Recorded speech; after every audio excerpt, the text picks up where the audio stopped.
We're joined now by the new Indiana Fever president and COO, Dr. Allison Barber. Let's talk about this opportunity because it's one that has had remarkable stability with Kelly Crosskoff really since the formation of the franchise. And I know it was an opportunity that, as you were approached, was really intriguing to you to become here the second president and COO.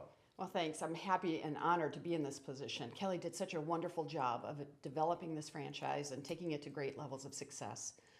And I look at it now and say, what can we do to build on the foundation of the Fever? And I'm honored to have this role. It's exciting to see the athletes and their performance level and the way that the city and state support the Fever. I think our best days are ahead of us, and I'm excited to be the leader. You have a lot of experience in leadership. Can you take us through how some of those things help you with this position? Sure. You know, it's not unusual that in leadership you look for building a strong team, and we have that here in the Fever franchise. As a leader, you look at setting out a vision. Well, our vision is clear. We will be committed to each other. We will have a competitive spirit, and we'll make a contribution in our communities. And those three pillars will be what we do here with the Fever franchise. And so it's a great opportunity to lead a team that is already doing so much in our city and state. I think there's more we can do, and I look forward to it. Well, I know fans of Indiana basketball, when they see a hiring like this, they always want to know about your passion and your dedication to the game. You're from Indiana, and we're looking at this video here.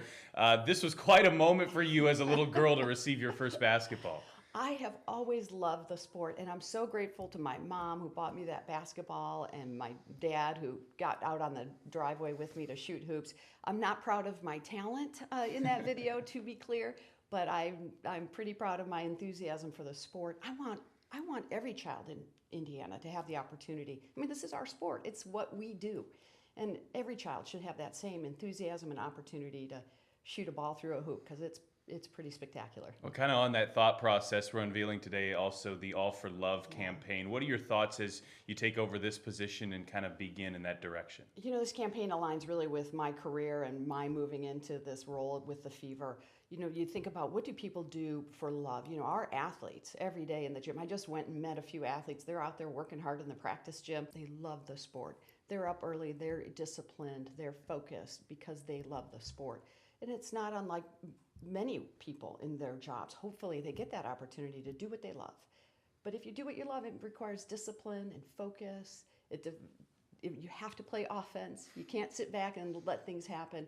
So basketball is the perfect, really, analogy for designing a career to do what you love. And that's what our players do every day.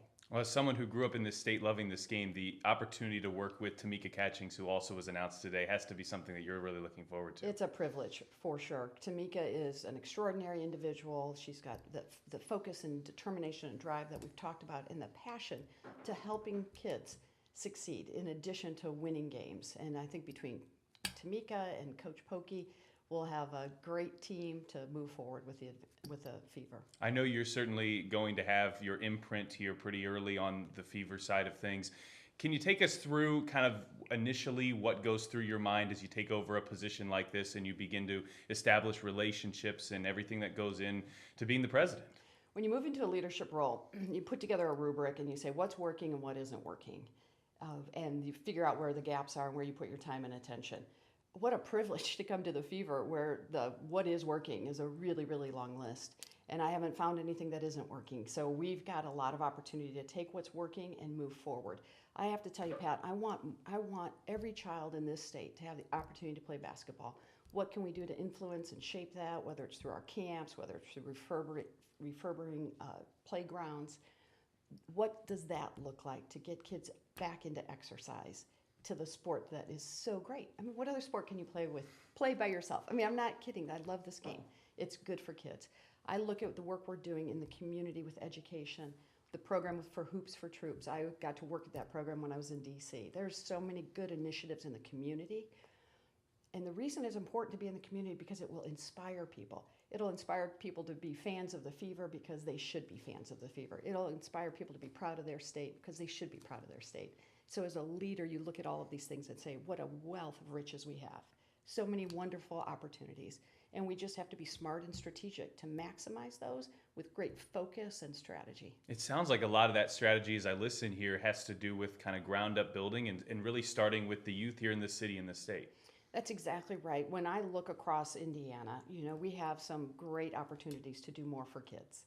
And the team have been passionate about that, whether it's making sure they have meals, whether they learn how to read, whether they're at camps, learning how to play. I mean, these are the things. And as a former educator, I taught elementary school, I know the difference between kids who exercise and kids who don't, and how that conveys to their academic progress. So, of course, I'm going to have a really deep passion for what can we do to leverage the great game of basketball and our terrific team and players to help children succeed. As we close out here, this is one of your first opportunities to meet the fans and vice versa, even here through a video.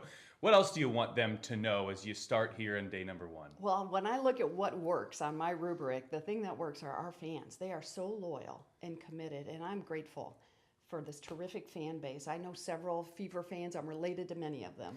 And we have a great time thinking about what we can do more. And I want those fans, all of our fans, to help us grow. Help us grow in our impact and our efforts across the city and state. Help us grow as we develop a strong team. Help us grow in supporting our team. I want to see our team members, when they retire from basketball, I want them to work in companies in Indiana. So I think our fans will do a lot to help us win on the court, which is our first priority, and we will, and win in our communities. Well, it sounds like you're extremely driven, and congratulations here on day number 1. And I know the fans and really everyone around this organization is looking forward to seeing your vision. Thank you.